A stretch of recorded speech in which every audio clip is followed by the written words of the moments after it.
منبر تيوب. بسم الله الرحمن الرحيم. الحمد لله رب العالمين، الصلاة والسلام على رسول الله صلى الله عليه وسلم. ኳንደና መጣ ኡስታዝ። ኳንደና ቆይ ማለት መጠቀም ይቻላል ሳኒታይዘር። ከብዙ ጊዜ ቆይታ መጠፋፋት በኋላ ተገናኘን። ደስ ብሎኛል ስለተገናኘን ኡስታዝ። ጀዛከላሁ ኸይር። እንዴት ናችሁ ውድ ተመልካቾች? መወዳ መረጃና መዝናኛችን ቀጥሏል። የአንድ አፍታ ሰዓታችን ላይ ነው የምንገኘው። እንግዲህ የኮሮና ቫይረስን ስርጭት ተከትሎ እንደ ቁልፍ መፍትሄ በዓለም ጤና ድርጅት በጤና ባለሙያዎችም ጭምር በተደጋጋሚ እየተመከረ ያለው ነገር እንደ መፍትሄ ቤታችሁ ውስጥ ቆዩ የሚል ነው ኡስታዝ። በአንዳንድ የችግሩ መጠን በስፋት የሚታይባቸው ሀገራት ደግሞ ቤት ውስጥ አለመቆየት የገንዘብም ሲከፋ ደግሞ ወደ የእስርም ቅጣት የሚያስከትል ህገወጥ ድርጊት ሆኖ ነው እንግዲህ እየተስተዋለ የሚገኘው። ይሁን እንጂ ቤት ውስጥ መቆየት መፍትሄ ከመሆኑ ጋር ለብዙዎቻችን በቀላሉ የሚለመድ ተግባር የሆነም አይመስልም። ቤት ውስጥ መቆየትን ለመላመድ መቸገራችን እንዴት ያለ ትርጉም ነው ሊሰጠው የሚችለው የሚለውን ኋላ ላይ እናነሳለን። ዛሬ ኢንሻአላህ ውድ ተመልካቾች ከትዳር አጋርና ከልጆች ጋር መጨረሻው ለማይታወቅ ጊዜ በዚህ ቀን ነው የምትወጡት ለማይባል ላልተወሰነ ጊዜ አንድ ቦታ ላይ አብሮ መዋልና ማደር የግድ ሆኖብናል። ይህንን አዲስ ስሜትና መንፈስ ሳይቸገሩ ለማስተናገድ ሊረዱን የሚችሉ የተለያዩ ዘዴዎች ካሉ እነሱን ማየቱ ጠቃሚ እንደሆነ አምናለሁ ኢንሻአላህ። በዚህና ተያያዥ በሆኑ ጉዳዮች ነው ቆይታ የምናደርገው ኡስታዝ። በድጋሚ እንኳን ደህና መጣ ብንጀምር ደስ የሚለኝ ቤት ውስጥ መቆየትን ተከትሎ በምዕራቡ ዓለምና በአንዳንድ የአውሮፓ ሀገራት አካባቢ የተለያዩ መረጃዎችን እየሰማን ነበር። ጾታዊ ጥቃት፣ የፍቺ መበራከት ማሻቀቡን እንግዲህ እያስተዋልን ነው። ግን ነገሩ ትንሽ ግር ያሰኛል። መቀራረብ፣ አንድ ቦታ ላይ ስብስብ ብሎ መቆየት፣ መዋል ማደር፣ ረጅሙን ጊዜ ከቤተሰብ ጋር ከትዳር አጋር ጋር ከልጆች ጋር ማሳለፍ ጎጆን ማጠናከር ነው የነበረበት የሚመስለኝ። አሁን ግን ከዛ ይልቅ ቤተሰብ ለመበተን በጣም አቅም ያለው ሆኖ መጥቷልና የሁለቱን ተቃርኖ እንዴት ነው የምታስታርቀው? ኸይር። ብስሚላሂ ረህማኒ ረሂም አልሐምዱሊላህ ሰላቱ ሰላሙ ዐላ ረሱሊላህ ሰለላሁ ዐለይሂ ወሰለም። ያው ማንኛውም እንግዳ ነገር በሰው ልጆች ላይ የሚፈጥራቸው ግርታዎች አሉ። ትንሽ ለየት ያለ ነገር ሲመጣብን ከነበር ነው ከለመድ ነው ትራክ ትንሽ ስለሚያስወጣን ምንቸጋገረው ነገር አለ። ምክንያቶቹ ብዙ ናቸው። ረጃጅም ሰዓት አብሮ መቆየት ለምሳሌ 24/7 የሚባል ነገር አለ አይደል? 24 ሰዓት አብረ ሳምንቱን ሙሉ ምናልባት በሳምንት አንድ ቀን ማግኘት የማትችላቸውን ሰዎች በቀን ለአንድ ሰዓት ማግኘት የማትችላቸውን ሰዎች ወይም በጣም ደክሟቸው ለእንቅልፍ የሚመጡ የነበሩ ሰዎች ባልም ይሁን ሚስት አሁን ድንገት ሳምንቱን ሙሉ 24ቱንም ሰዓት አብረውን የሚውሉባቸው ጊዜዎች ዴፊኒቲሊ ግጭቶችን ሊፈጥር ይችላል። ይሄ አይነት ሴናሪዮ የግጭቶቹ መነሻዎች ብዙ ሊሆኑ ይችላሉ። የተወሰኑትን ሀሳቦች ስናነሳ እነዛ ነገሮች ምክንያት መሆናቸውን ከተረዳን ውስጡ መፍትሄ ስለሚሆን ነው። ምናልባትም የሚል ፊሊንግ እንዲፈጠር ስለምፈልግ ነው አንዳንዶቹ ምክንያቶች የምናነሳቸው እንጂ በመሰረቱ አብሮ መቆየት ችግር ሆኖ አይደለም። ግን ምክንያቱም አብሮ ለመሆን ነው። በተለይ ባልና ሚስት ልጆች የተፈላልግ ነው አብሮ ለመሆን ነው። ብቸኝነት ስለማንወድ ጭር እንዳይለን ነው፣ ባይተዋር እንዳንሆን ነው። የሚደግፈን የሚያግዘን፣ አይዞህ ቢለን የሚያጫውተን የሚያነጋግረን ሰው ስለምንፈልግ ነው ትዳር የመሰረቱን እና ምናልባት ግን ለየት የሚለው ይመስለኝ አንደኛው ፖይንት ከሌላ ጊዜ በተለየ ሁኔታ ቤት ውስጥ ባል፣ ሚስት፣ ልጆች፣ ቤተሰቦችም አብረው ይሆናሉ። አልተለመደም። ይሄ ቅድም እንዳልኩ ለረጃጅም ሰዓት አብረን የመኖር ያለመድን ሰዎች አሁን ድንገት ስብስብ እንላለን። ለስንት ሰዓት በቀን ውስጥ ለ24ቱንም ሰዓት 24/7 ነው 24/7 በሚለው ማለት ነው። ይህን ጊዜ ያልተግባባንባቸው ሀሳቦች ብቅ ማለት ይጀምራሉ። ተፈጥሯዊ ነው። ምናልባትም አንዳንዶቹ ጉዳዮች ጊዜ ሰተን ያልፈታናቸው ነገሮች ነበሩ። ትናንት በሩቲን ሀያት ስራ ሮጦ በመሄድ ውጭ ሀገር ሊሆን ይችላል። የስራ ባህሪያችን ብቻ ቢዚ ሊያደርገን ይችላልና ቤት አልሆንም ሲያጨቃጭቀን የተው ነው በይደር ያሳለፍናቸው በርካታ አጀንዳዎች አሁን ጊዜ ያገኘንላቸው ከሼልፍ ይወርድ በቃ የመዘዝናቸው ልንነጋገርባቸው እድል ያገኛሉ። ለምሳሌ በሌላ ሀሳብ ተወጥረን ሊሆን ይችላል። የመንግስት የሥራ ኃላፊ ልትሆን ትችላለህ፣ ካምፓኒ ሥራ ኃላፊ ልትሆን ትችላለህ። ስለዚህ ቤት ውስጥ ላሉ አለመግባባቶች ቆይ ይደር ያልካቸው ነገሮች አሁን አንዳንድ እያሉ ይመጣሉ ማለት ነው። ሌላ ጊዜ ደግሞ በወቅቱ ተንሸራሽረው መቋጫ ነገ ተነጎሪያ እንሰጣለን ያልናቸው ጉዳዮች ይኖራሉ። በተለያዩ አጀንዳዎች ላይ መቼም እንነጋገራለን ከትዳር አጋሮቻችን ኢቭን ከልጆቻችን በተለይ ጠና ያሉ ጎርመስ ያሉ ምናምን ልጆች ሲኖሩን ብዙ የኺላፍ አጀንዳዎች የልዩነት አጀንዳዎች ይኖሩናልና አሁን መንሸራሸር ይጀምራሉ። የዘጋናቸው የነበሩ አሁን እንዝጋቸው የሚል ሳናወራ ግን ወደ ጠረጴዛ እናመጣቸዋለን ወሬዎቹን። ይሄ አንደኛው ነገር ነው። ስለዚህ በቂ ሰዓት ሰጥተን በአጠቃላይ ማለት ነው ያልፈታናቸው የተከማቹ አጀንዳዎች አሁን ሼልፉን ከፈት ስናደርገው አሉ። አሁን የት እንሄዳለን? መሸሻ ስለሌለን we have to discuss it። ስለዚህ ማንተዋወቅባቸው ማንግባባቸው ስለዚህ በወጉ አንተዋወቅም ነበር ማለት ነው። ብዙዎቻችን እኮ እንደዛ ነን ሐቂቃውን ስንነጋገር፣ በተለይ በዚህ ቢዚ ዘመን ውስጥ አንግባባም። በነገራችን ላይ ከዚህ ፊትም አልፎ አንስተነዋል። የመጀመሪያው የትዳር ዓመት በጣም ዲፊካልት ወይም አደገኛ የሚባለው እኮ የመጀመሪያው ዓመት ነው። አስቸጋሪ በአቨሬጅ 1000 ጊዜ ኩርፊያ ኖርማል ነው ይላሉ ስነ ልቦና ባለሙያዎቹ። የመጀመሪያ የትዳር ዓመትን ምናልባት 10 ምናምን ዓመት ተመልሰህ ልታስታውሰው ይከብድክ ይሆናል፣ ግን መለስ ብሎ የሚያስታውሱት ወጣቶች በደንብ ልታስታውሱት ትችላላችሁ። ይካበዳል። ለምን? ስላልተግባባን እኮ ነው። ማን ነው አብሮኝ እየኖረ ያለ ሰው? ትናንት ሜዳ ላይ በዝና በምናምን ያወቅነው ሰው አሁን ቤት ሲመጣ ብዙ ፋይሎች መከፋፈት ሲጀምሩ ይሄም ያስከፋናል። በዛ ምክንያት ቅር መሰኛኘት እንጀምራለን። በዛ ምክንያት ግጭት ውስጥ እንገባለን፣ እንኮራረፋለን። ያንን ካመለጥክ ነው ሁለተኛው ሶስተኛው እየተሻለ እኮ ነው የሚሄደው የትዳር ዓመት። አንዳንድ ሰዎች እንደሚያስቡት አይደለም። ትዳር ሞር እየጣፈጠ ነው የሚሄደው። ፎርሳት ማተር እያለቀ የሚመጣ አይደለም። ስሜት ሳይሆን አቅል፣ በደም ምክንያት አርቆ ማስተዋይነት መብሰሉ ምናምኑ ገቨርን እያደረገው ወይም እየገዛው ስለሚመጣ ማለት ነው። ይሄ አንደኛ ነገር ነው። ስለዚህ ንትርኩ ምናምኑ አሁን ቤት ስንሆን እንጠብቀው ማለት የሚጠበቅ ነገር ነው። እሱን ማኔጅ ስለማድረግ እናወራለን፣ እንዴት ማኔጅ እንደምናደርገው በኋላ። ሌላኛው ለውጡ የሚፈጥሩ የተለያዩ ጫናዎች አሉ። ሐቂቃም ብዙ ገንዘብ የለመደ ሰው ሁሉንም ስራ የሰራ ቤተሰቡን፣ ልጆቹን፣ የትምህርት ቤት፣ የቤት ኪራይ በነፃነት ይከፍል የነበረ ሰው አሁን ድንገት በለውጡ ምክንያት ቤት ቁጭ በል ያልታወቀ የገቢ ጉዳይ ጫና ይፈጥራል ራሱ። አሁን የሚቀጥለው ወር ደሞዝ ይቆማል አይቆምም አታውቅም። ይሄ ከባድ ጫና የሚፈጥር ነገር ነው።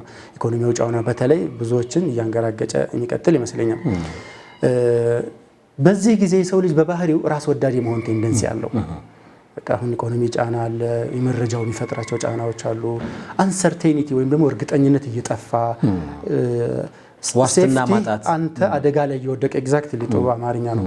ዋስትና እያጣህ እንዳለ ፊል ስታደርግ እዚህ ራስህን ማስቀደም ነገር ይጀምራል። ድሮ ለቀቅ እያደረክ ከጥቅማ ጥቅሞች ተወት እያደረክ የምታዝናናቸው የምታስደስታቸውና ኮምፕሮማይዝ የምታደርግላቸው የነበሩ ነገሮች አሁን መያዝ ትጀምራለህ። ሁለተኛው ፖይንት ለውጡ የሚፈጥራቸው ጫናዎች አሉ። ጭንቀት አለ፣ ፍርሃት አለ። በየቀኑ የምንሰማው ዜና ደስ አይልም። ኢኮኖሚያዊ ጫናዎች አሉ። ትናንት ወዲያ በጣም የተሰናዳ ወይም የተሳለጠ ሀያት ይኖር የነበረ ሰው፣ መደበኛ ገቢ የነበረው ሰው አሁን ድንገት እነዚህ ሁሉ ገቢዎች ባንዴ ተቋርጠዋል። ለቤት እንደተፈለገ ተሰሩፍ ያደርገው የነበረው አቅሙ ይዳከማል። በዚህ ሰዓት ያው ቤት አካባቢ ያሉ ሰዎች እንክብካቤ እንደተቀነሰባቸው በደንብ ፊል ያደርጉታል። ሰዎች በእንደዚህ አይነት የጭንቀትና የፍራስትሬሽን ወይም ደግሞ የውጥረት ዘመን በባህሪያቸው ራስ ወዳድ ይሆናሉ። ራሱን በጣም የሚወድ ሰው ደግሞ የታወቀ ነው። ሌሎችን የመንከባከብ፣ ሌሎችን የማገዝ፣ ለሌሎች ቅድሚያ የመስጠት ባህሪው እየደከመ ይመጣልና በዚህ ሰዓት ያ የጎደለባቸው ሰዎች እንክብካቤው፣ ሽሩሩ ምናምኑ ያ ሁሉ የለማመዱት ነገር የቆመባቸው ሰዎች ቅሬታ ማንሳት ይጀምራሉ።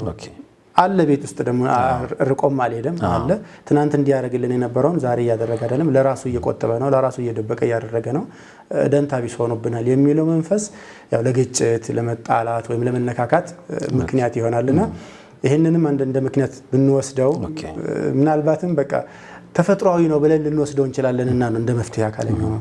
በጣም ስግብግብ ሆኖ ሳይሆን ሰውየው ተፈጥሯችን ራሱ እንደዛ ነው። በጣም ልክ የምር ቦታዎች ላይ ራሳችንን ነው የምናስቀድመው።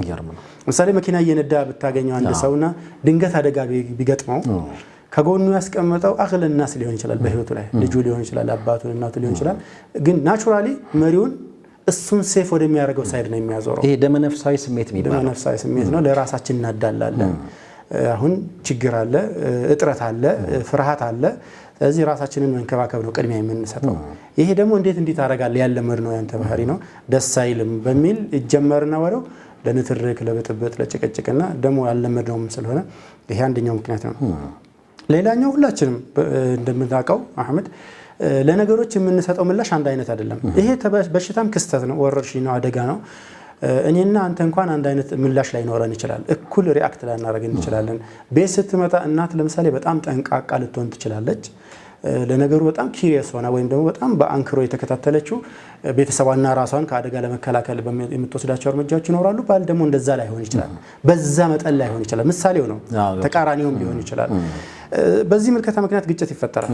በዚህ መጣላት እንጀምራለን። ለምሳሌ እሱ ወጣ ብዬ ልምጣ ምናምን ሲል ቤት ተቀመጡ ተብሏል አይደለም ወይ ወጣን ስራ ላሰራ ነገር ችግር ይዘህብን ትመጣለህ የሚለው እያመለጡ የሚወጡ ንግግሮች ያጣላሉ። በዚህም አንድ እንጣላለንና ኢቨን ልጆች ጋር በኋላ እንመጣበታለን ይለያል።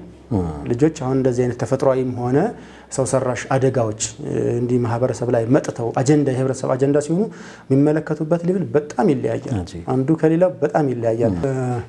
ሌላኛው ፖይንት አሁን ቤታችን ውስጥ ለሚፈጠረው ችግር እንደ መነሻ አድርገን ብንወስደውና ብናውቀው ያንን ልክ የሆነን ኮዙን ስናውቀው ኢፌክቱን ራሳችንን እናመጣዋለን በሚል አሰምሽን ነው አህመድ።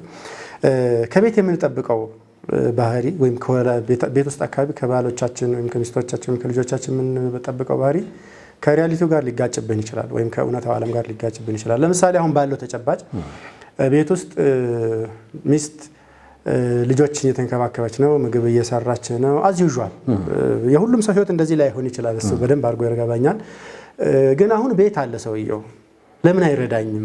ምን ችግር አለው ቢያግዘኝ? ልብሱንም ማጠብ፣ ልጆቹንም መንከባከብ፣ ማስጠናትም የመሳሰሉት ነገሮች አሁንም ቢሆን ትምህርት ይቀጥላል የሚል ተስፋ ስላለ ማንበብ ምናምን የመሳሰሉ ነገሮች ሊኖሩ ስለሚችሉ ስትጠብቀዋለች። ይሄን አያደርግም። ይሄ ብስጭት ይፈጥራል።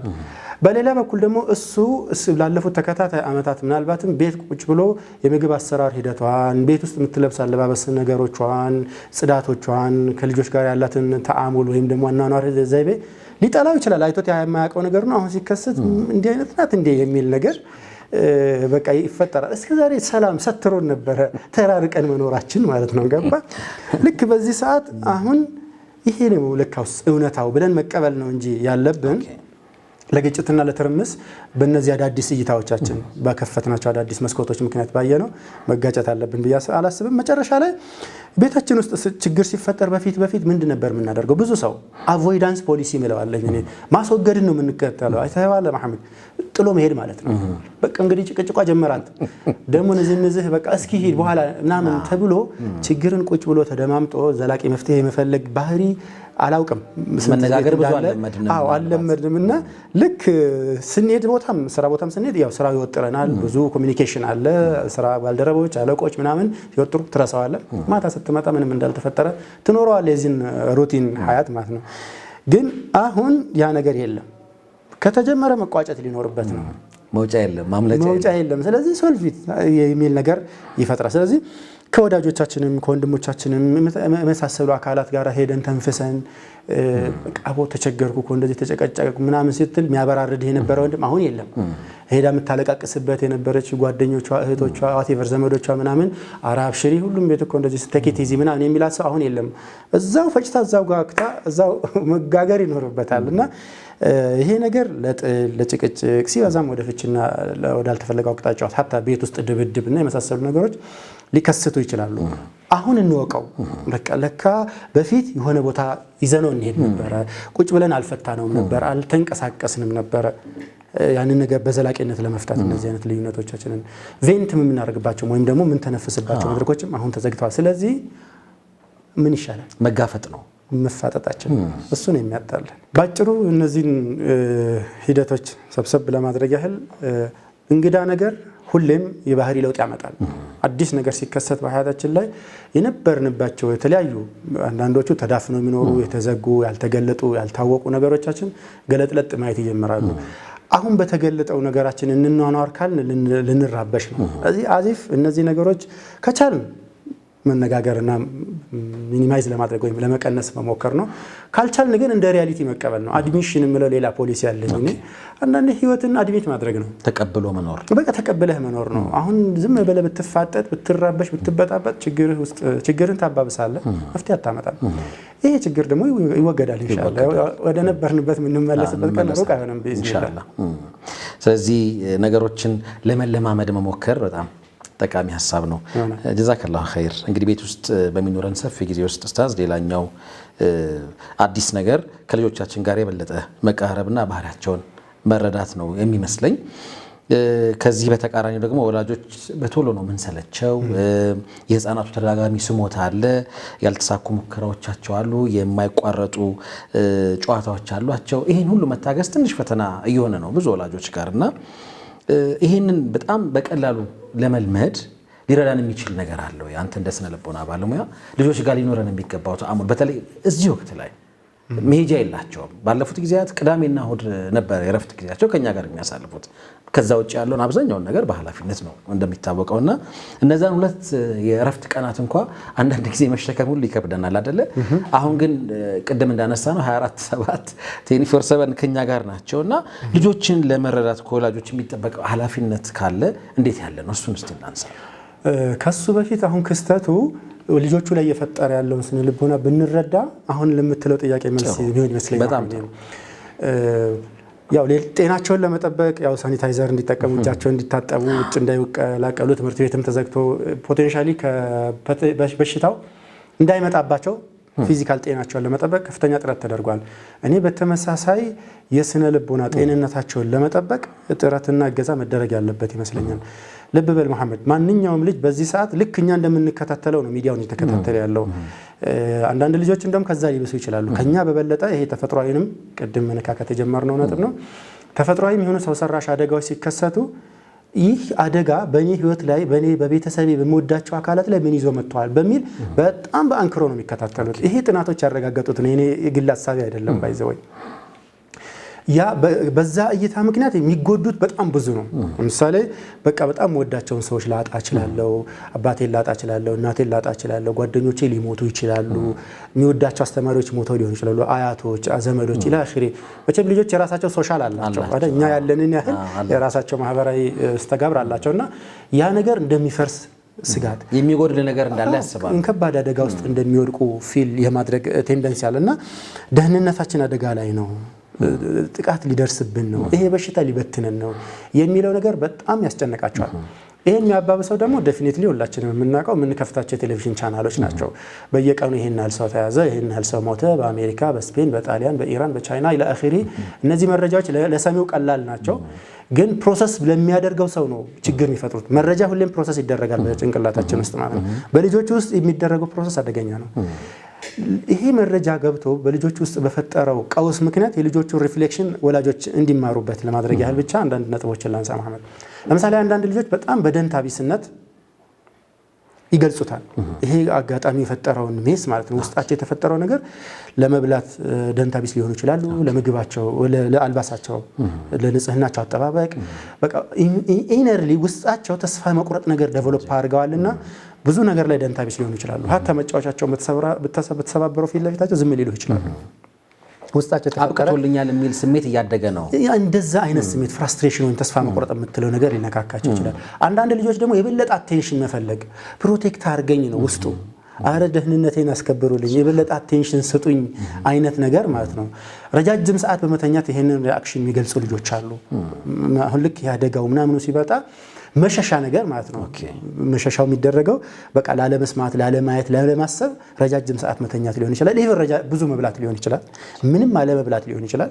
የልጆቹ ሪአክሽን ይለያል። ቤት ውስጥ የሚወራው ሆሪብል የሆነ አስፈሪና አስደንጋጭ የሆነው የዜናው ጋጋታ እኔ መጠን ካላኖርንለት ቅድም የምትላቸውን የልጆቹ መረበሽ፣ ኦቨር አክቲቭ መሆን፣ በጣም ስልቹ መሆን፣ የኛም እንታረቅ ምናምን የምትለው ነገር በዝርዝር ልንመጣበት እንችላለን በሌላ አጋጣሚ። ሁሉም በዚህ መድረክ መጨረሻ ያስቸግራል። ግን ወላጆች ይሄን ይረዱት የልጆቹ ሪአክሽን። ሰው እነዛ ልጆችን መርዳት አሁን የምንችለው እኛ መቼ ነው? ራሳችን ሰላም ስናገኝ ነው። ሜንታል ሄልዛችን ወይም ደግሞ ስነ ልቦናዊ ጤናማ ሲቹዌሽን ላይ ወይም ደግሞ ሁኔታ ወይም ነባራዊ ሁኔታ ላይ ስንገኝ ልጆቹን መረዳት እንችላለን፣ ማገዝ እንችላለን። አሁን እንደዚህ አይነት ቀውስ ውስጥ የገቡ ልጆች ቢያጋጥሙን ይዘን የምንሄድበት የስነ ልቦና ባለሙያ እንኳን የለንም። እንደምታውቀው በሀገራችን ሌላ ሀገር ላይ አሁን እነዚህ ፕሮግራሞች እኔ እከታተላለሁ። እንትን አለ ይዛችሁ ሂዱ፣ ካውንስለሮች አሉ፣ እዛ መሄድ ማይቻል ከሆነ ቤታችሁ ጥሯቸው ምናምን ይባላል። እኛ ይሄ ቅንጦት ነው። እኛ ሀገር ላይ እንደምታውቀው መደበኛው ሕክምና እንኳን አሳሳቢ ደረጃ ላይ ነው ያለውና እንደውም ለመደበኛው ሕክምና እንደምታውቀው በአመት በሺዎች የሚቆጠሩ ዶክተሮች ተመርተው በየሆስፒታሉ ይብዛም ይነሳል። ሀታ ኮሮና ቢይዘን ላሰማህ አላህ የሆነ የሚደረግልን ነገር አለ ብለን ተስፋ የምናደርገው ነገር አለ። ግን አሁን በዚህ ጭንቀትና ውጥረት ውስጥ ብንገባ የት ነው የምንሄደው? ማን ነው የሚያግዘን? በተለይ ልጆቻችን እኛ ደግሞ ከተራበሽን ልጆቹ የበለጠ እኛን የበለጠ ያዩታል። መሐመድ ፊሊንግ ብዙ ጊዜ እዚህ መድረክ ላይ ወይም በተለያዩ የቴሌቪዥን ፕሮግራሞች ላይ አንጸባርቄዋለሁ። ቢወስዱልኝ ጥሩ ነው። ፊሊንግ እንደ ጉንፋን ይጋባል ይላሉ ባለሙያዎች። አንተ በሐዘን፣ በተስፋ መቁረጥ፣ በጭንቀት፣ በውጥረት ውስጥ ካለ እመነኝ ይሄ ኢሚዲየትሊ ወደ ልጆች ይተላለፋል። አብረው የሚኖሩ ሰዎች ያንተን ተስፋ መቁረጥ፣ ያንተን በጭንቀት በውጥረት ውስጥ መዋል እንደ ዋዛ ይመለከቱታል ብለህ አታስበው። የሚሻገር ስሜት ነው። የሚሻገር ስሜት ነው። በአንዳንዴ ይባባሳል። እሱን እንዲህ ያሳሰበው ምን ከባድ ነገር ቢኖር ነው? ምን አይነት አደጋ ላይ ልንወድቅ ብንችል ነው የሚል ነገር ይፈጠርና ልጆቹን ይበጠብጥብናል። ስለዚህ መሰረታዊ ነጥብ ምንድነው? በዚህ አጋጣሚ ላይ ራሳችንን ስቴብል ስለምናደርግበት መንገድ ብናስብ፣ እንዴት ነው የምንረጋጋው? እንዴት ነው ይህንን ችግር ለመቅረፍ ወይም ለማለፍ? ያልፋል ቢኢዝኒላህ። የሰው ልጆች ከዚህም በተደጋጋሚ ከዚህ የከፋ ችግር ገጥሟቸው አልፈውታል። አላህ ረሕመቱ ይደርስልናል። ለጊዜ ጉዳይ ነው ኢንሻአላህ። እና ያለፈ ቀን ልጆቻችን የማይመለስ ዳሜጅ ወይም የማይመለስ አደጋ፣ ይሄ ፖስት ትራውማቲክ ስትረስ ዲስኦርደር የሚባል ነገር አለ። አዎ በቃ። እና አንድ አደጋ ሲከሰት ወይም ደግሞ የጭንቀት የሆነ መከራ ሲመጣ በተለይ በህፃናት አእምሮ ላይ አሳድሮት የሚያሳው ጠባሳ አለ። ያ ጠባሳ ነገ ትምህርት ቤት ይከፈታል። ግቡና ተማሩ ብትላቸው እሺ ላይሉ ይችላሉ። ባህሪያቸውን በጣም ሊያበላሸው ይችላል። ምግባራቸውን ምስቅልቅሉ ሊያወጣ ይችላል። ተመለሱ ብትላቸው አይመለሱም። ይሄ ችግር ያልቃል ኢንሻአላህ። በጣም ጥሩ ቆንጆ ነጥብ ነው ያነሳኸው። እግረ መንገድ አያይዘህ ብታነሳው ደስ የሚለኝ ቤት ውስጥ በሚኖር ቆይታ ቅድም ባነሳቸው እንግዲህ ወደ 5 ነጥቦችን ስናነሳ ነበረ። አሁን ያለው ተጨባጭ የሚፈጥራቸው ቀውሶች አሉ እና እሱን ተከትሎ በትዳር እንግዲህ ተጣማሪዎች መካከል የሚነሳ ሙግት አለ። ይሄስ ሙግት ልጆች ጋር እንዴት ነው መድረስ ያለበት? የሚፈጥረው ራሱ ተጽዕኖ የለም ወይ? በጣም አለ። እንኳንስ አይደለም አሁን ሌላ ተጨማሪ በርደን ተጨማሪ ጫና ተፈጥሮብን ይቅርና ድሮም ቢሆን በኖርማል በምንለው ዘመን ራሱ ተጫዋጭዋን ስናወራ በጣም አለርት ሆነው ነው የሚያዳምጡ ልጆቻችን። በጣም ወላሂ። ምክንያቱም የነሱ ህይወት ቀጥታ ተያያዥ መሆኑን ያውቁታል ከኛ ህይወት ጋር፣ ከወላጆቻቸው ህይወት ጋር። ምናበላው፣ ምናጠጣው፣ ምንንከባከበው፣ ከአደጋ ምንከላከላቸው፣ ቤት ትምህርት ቤት ምንወስድ ምንመልሰው ምናምን መሀይም ወይም ጅል አይደሉም ልጆቹ። የፍሃሙን በደንብ አድርገው ነው የሚረዱት። ይሄ ነገር ይሄ ቤት ከፈረሰ ይቋረጣል። እንክብካቤው፣ ክትትሉ፣ ይሄ ሁሉ ድጋፍና እገዛው ይቆማል። የኔ ህይወት አደጋ ላይ ይወድቃል። ምን ይሻላል የሚል ውጥረት ይነግሳል። እዚህ ነው አንዳንድ በሚጣሉ ቤት ውስጥ የሚኖሩ ልጆች ብዙ ጊዜ በትምህርታቸው በጣም ደካሞች የሚሆኑት፣ በስነ ምግባራቸውም በጣም አስቸጋሪ የሚሆኑት፣ ብዙ ህልም የሌላቸው፣ ህልማቸው በሙሉ ቤታቸው ፈርሶ እነሱ አደጋ ውስጥ ሲወድቁ ስለሚያዩት ማለት ነው። የስኬት ህልም ሊኖራቸው አይችልም እነዚህ ልጆች። ይህን መጠበቅና መንከባከብ ያለባቸው ይመስለኛል። ይህ ነገር መቼም ስላወራ ነው ቀላል ነው ቴክ ኢት ኢዚ ምናምን ብለህ ነው የምናልፈው አይመስለኝም።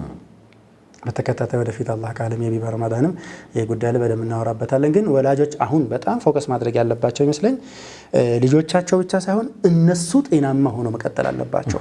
ይሄ ችግር 3 ወር ይሁን 6 ወር ይሁን ያልፋል። ህይወት ይሄ ብቻ አይደለም፣ ቻፕተሯ ብዙ ነው። መጀመሪያ እንደ ትልቅ ሰው እንደ ኃላፊነት እንደሚሰማው ልጆች እያሳደግን ነው። ትዳር የሚባል ማዕቀፍ ውስጥ ገብተናል። ብዙ ሰዎች ከኛ ቤት ብዙ ጥሩ ነገር ነው የሚጠብቁትና ሚኒማም ተግባብተን እናውራ፣ እስኪ ተደማምጠን እናውራ። ትልቅ ክህሎት በነገራችን ላይ ከመናገር በላይ መሐመድዬ ማዳመጥ ነው።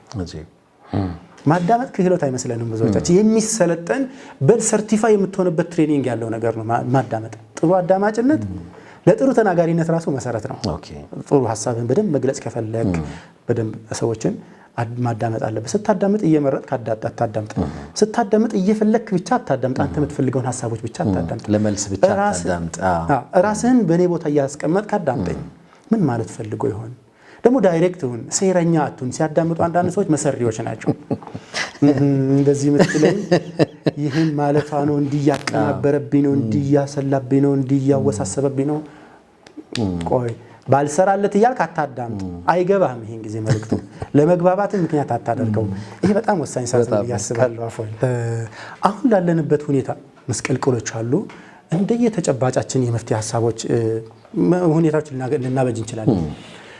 ለምሳሌ ከምናበጃቸው የመፍትሄ ሀሳቦች የሰው ልጅ በባህሪው ባልታወቀ ፕሮግራም ውስጥ ስትከተው ውጥረት ውስጥ ይወድቃል።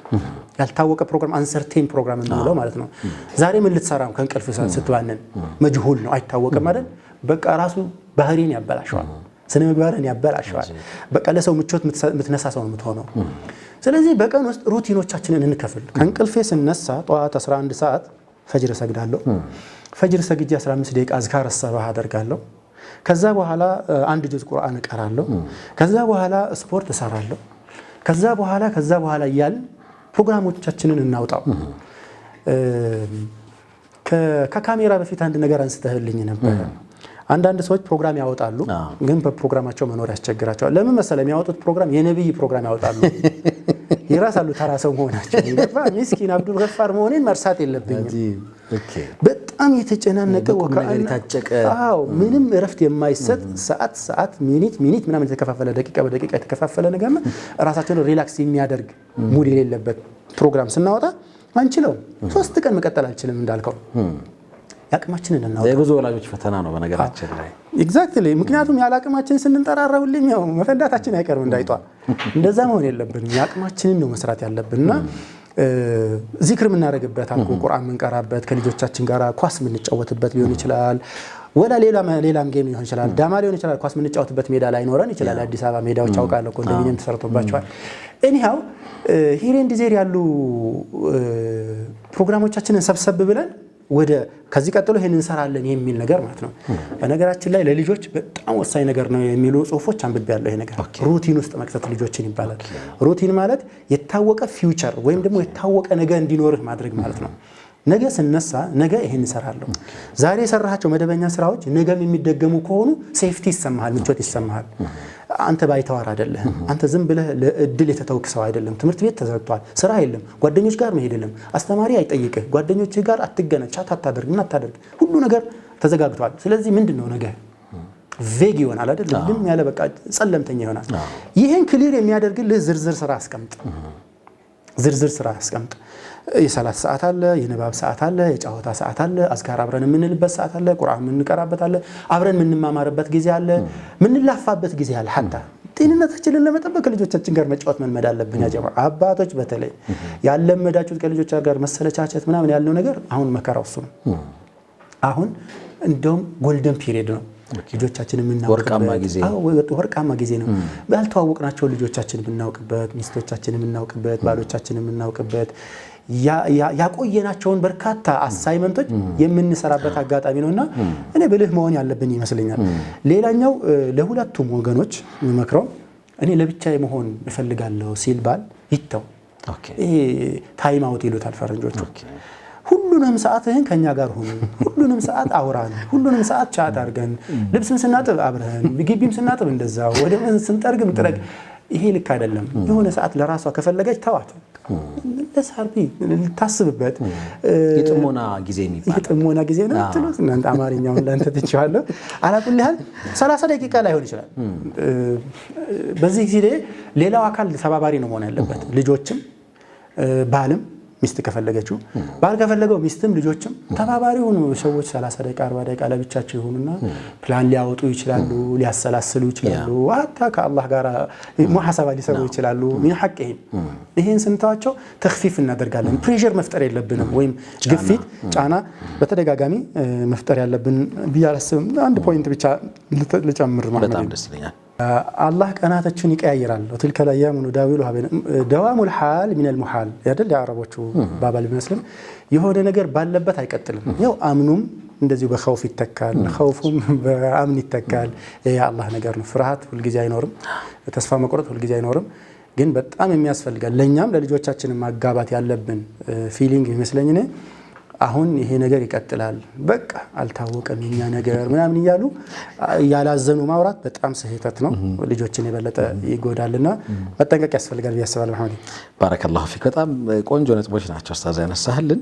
የተወዳችሁ ተመልካቾቻችን ሰዓቱ አንድ አፍታ ነው። መወዳ መረጃና መዝናኛችን እንደቀጠለ ነው የሚገኘው። በዚህ አጋጣሚ በጣም ጥሩ የምስራች ለተመልካቾች አንተው ባለህበት ባሻገር ደስ ይለኛል።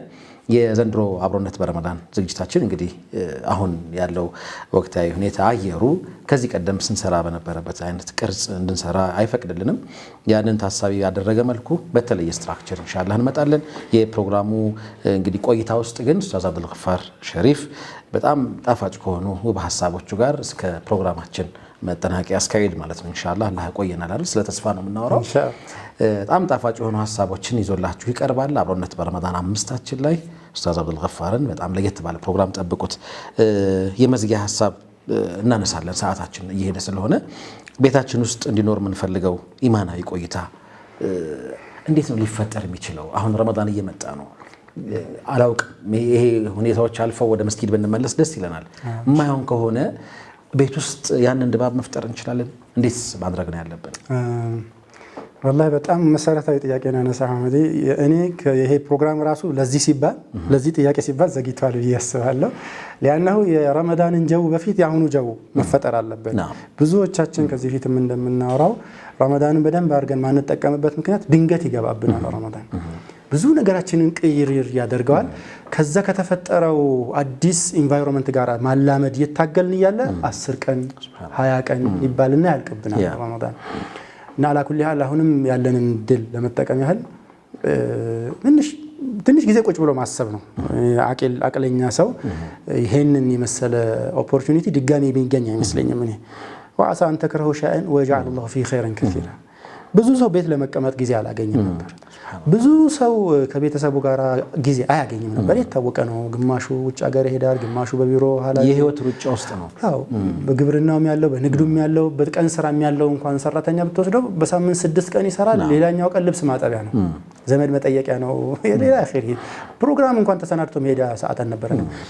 እና አሁን ይሄ ጥሩ ሰዓት ነው ብዬ አስባለሁኝ። በቃ ልጆቻችን ጋራ ምን እንሰራለን? ምን ብናደርግ ነው አሁን ይሄን ኢማኒ ጀው ረባኒ ቤታችን ውስጥ የምንፈጥረው? የተወሰኑ ፖይንቶችን ላንሳለን። ደስ ይለኛል። የመጀመሪያው ዴፊኒትሊ ቤታችንን ጀው ረባኒ የሚያደርገው ሐቂቃ አሁን በጣም የተተወ ነገር ቁርአን በጋራ መቅራት ነው። ኦኬ ልጆችም ሚስትም ባልም ሰዓቱን እንመድበውና ዘ ቤስት ታይም 2 ነው ብዬ አምናለሁ። ያ ኢማ በይነ المغرب والعشاء ያለው ሰዓት አለ። አሁን አዛን 40 ደቂቃ ብቻ አይደለም። አዛኑ ከወጣ በኋላ እኛ ተጨማሪ 1 ሰዓት ተኩል 2 ሰዓት ልናደርገው እንችላለን። ቁርአን ልንደማመጥ እንችላለን፣ አብረን ልንቀራው እንችላለን። ሌሎችም ዋሪድ የሆኑ ያሲን፣ ተባረክ፣ ዋቂዓ፣ ዱኻን የመሳሰሉ አያዎች አሉ በየቀኑ የሚቀሩ። ዊርዳችን አለ። ዊርድ ማለት በየቀኑ የምንተገብረው የጁዝ መጠን ግማሽ ጁዝ ሊሆን ይችላል፣ 1 ጁዝ ሊሆን ይችላል። ወላጆች 1 ጁዝ ከሆነ ልጆች ግማሽ ጁዝ ሊቀሩ ይችላሉ። የሚያስደምጥ ሰው ሊኖር ይችላል። 3ም የሆነ ቤተሰባችን አባል አላሁመ 2ም ይሁን 3 4ም ይሁን ያሉት ሰዎች ግን ይሄንን ጀው ረባኒ ለመመለስ እንደ ቁርአን ጥሩ ሚንስ የለም። ቴሌቪዥን መስኮት ላይ መክፈት አይደለም፣ ወይም ደግሞ በሬዲዮ መክፈት አይደለም። ይሄ አንደኛው ነገር ነው። ሁለተኛ አዝካር አሰባህ ወልመሳ አለ፣ ዋሪድ ነው፣ ማእሱር ነው። ከረሱል ሰለላሁ ዐለይሂ ወሰለም የተገኘ በርካታ እንትኖች አሉ። አዝካር ነወዊ መጠቀም እንችላለን። ያለ የትም ሄደን መግዛት እንችላለን። እስኪ እንለማመደው። በቃ ሁላችንም ኪታቡን ገዝተን እያነበብነው እንበለው አዝካሩን። ይሄ ሸይጣን ይወጣል። አዝካር ያለበት ቤት ሸይጣን አይመቸውም። ቁርአን ያለበት ቤት ሸይጣን አይመቸውም። ከረመዳን በፊት ሸይጣኑን ማስወጣት አለብን። ወደ አቅላችን፣ ወደ ፍቅራችን፣ ወደ አንድነታችን፣ ወደ አብሮነታችን እንድንመለስ ማለት ነው። ሌላ በተቻለ መጠን ሰላተል ጀማዓ መስገድ አለብን ቤታችን ውስጥ ማለት ነው። ሰላተል ጀማዓ ድሮ የወንዶች አሳይመንት ይመስል ነበር። ያው መስጂድ ሄዶ መስገድ አይደለም። እነሱ ብቻ አይደለም። አሁን ጀማዓውን ማግኘት እንችላለን። እስቲል ልጆች አሉ፣ አባት አለ፣ እናት አለ፣ አላሁመ ያሉት ቤተሰብ አባላት ተሰብስበው ቢሰግዱት ጀው ረባኒ ያመጣል። እንጠብቃቸው 12 ረካዓዎች መስጂድ ብቻ ሲሆን የሚሰገዱ ይመስሉን ሱናዎች አሉ አይደል? ቤታችን ውስጥ እንጠብቃቸው። እነሱን ነገሮች ቤት ብናመጣቸው ሁሉም ሰው ሲሰግድ ስታይ እንደዚህ ሳልሆነ ላይ እንደዚህ መለስ ወላሂ በጣም ደስ የሚል ሩህ እኮ አለ። ሁሉም ለአላህ እየተደፉ ነው። ትንሾቹ ልጆች 7ም የ9ም 11ም 15ም ልጅ ነው ሲደፋፉ ስታይ ኢንሻአላህ هذا بيت يعني يعلمه الله አላህ የሚያውቀው ከሰማይ የሚታወቅ ቤት ነው። ይሰገድበታል። ይሄ ቤት አላህ ይዘከርበታል። في بيوت أذن الله أن ترفع ለመስጂዶች ቢሆንም አሁን ቤታችንን መስጂድ ማድረግ እንችላለን። መስጂዶች በሙሉ ምድር በሙሉ መስጂድ ተደርጋለኛለች ብሏል። ይሄ አንድ ነገር ነው። ሌላኛው የታሊም ፕሮግራም ሊኖረን ግድ ይላል። ዛሬ አልহামዱሊላህ በሁሉም ቋንቋዎች የተተረገሙ እንደ ሪያዱስ ሳሊሒን ሌሎችም በርካታ የሲራ መጽሐፎች ብትፈልግ፣ የፊቅህ መጽሐፎች ብትፈልግ፣ ሀታ የተፍሲር ኪታቦች አሉ። ገልጠህ ማንበብ ነው። የግድ ዓሊም ሼክ ምናምን ዳዒ አያስፈልግም። ቤታችን ዳዕዋ ለመደራረግ በልጆቻችን መካከል ይሄንን ነገር ልንለዋወጠው እንችላለን። ካለን ነገር ላይ በዚህ ሰዓት ላይ እንዴት ለግዠሪ ላወራ የሚመስላቸው ሰዎች ሊኖሩ ይችላሉ። ድሮም ንፉግ ቸር አጥቶ አያውቅም። ቸር አያጣም። ንፉግ ነው እያለውም የሚያጣ። ያለችን ትንሽ ነገር ካለች አሁን በዚህ ሰዓት እናጋራት። ሐቂቃ ወላሂ በዚህ ሰደቃችን ምክንያቱም አላህ ያዝንልን ይሆናል። በጣም ከኛ የባሰባቸው ሰዎች ሊኖሩ እንደሚችሉ ጎረቤቶቻችን ላይ እናስባቸው። ከገዛ ነው ዱቄት 2 ኪሎም 3 ኪሎም ሊሆን ይችላል እንላከው ለምስኪኖቹ ቤት። ይሄ ልጆቹ እንዲያውቁት ይደረግ። ይሄ ሰደቃ ነው። ሂዱና ለገሌ ቤት ስጡ ወይም ደግሞ ወገሌት መጣ ስትሰጥ ልጆቹ እንዲያቀብሉ ይደረግ። የ10 ዓመት ይሁን የ15 ዓመት ልጆች ሲያደርጉት እንዲታወቅ ይደረግ። ይሄ ነገር በጣም ይጠቅማቸዋል ብዬ አስባለሁ። ከተዓሊሙ ባልተናነሰ ተዓሊሙ ወሬ ነው፣ ወደ ተግባር የሚወርደው ይሄ ነው። በቃ አሁን ተጥቢቅ ነው። ልጆቹም ካላቸው ልብስ ላይ ሊሆን ይችላል፣ ጫማ ላይ ሊሆን ይችላል፣ ከጎረቤት የደከሙ ምናምን ካሉ ያው መደጋገፉ የሚባለው ነገር እንደዛ ነው የሚመጣው። ወኢላ ይሄ ችግር በቀላሉ አያልፍም። ሰውንም አውሬው ነው የሚያደርገው። ሐቂቃ እኛ ረህመት ካጣን እኛ በአላህ ተወኩል ካጣንና የሆኑ ሰዎችን የመደገፍ ረህመት ውስጣችን ከጠፋ እንዴት አድርገው ሌሎች ለኛ ያዝኑልናል? አረመኔዎቹ ባለጌዎቹ እንዴት አድርገው ያዝኑልናል? ስለዚህ እነዚህ ነገሮች በቀላሉ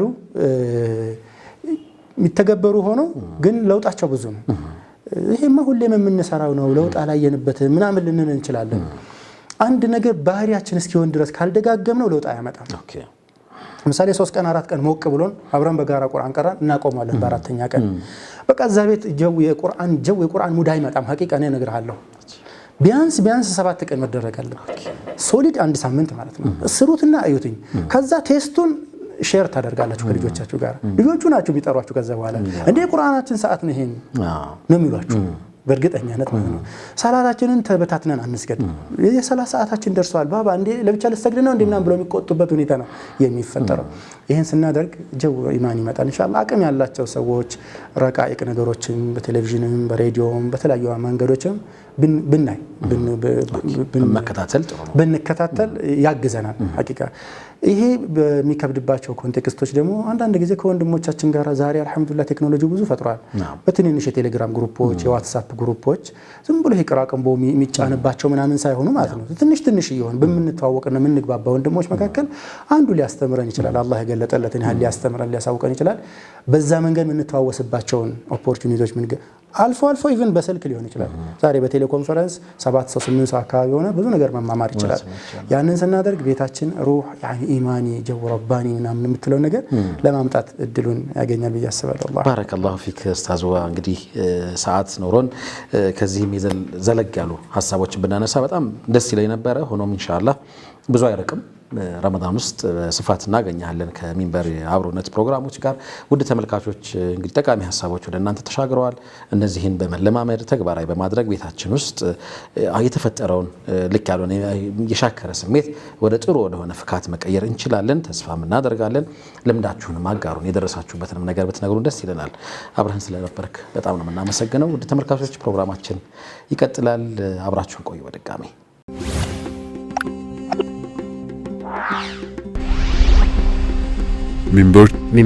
Minber Tube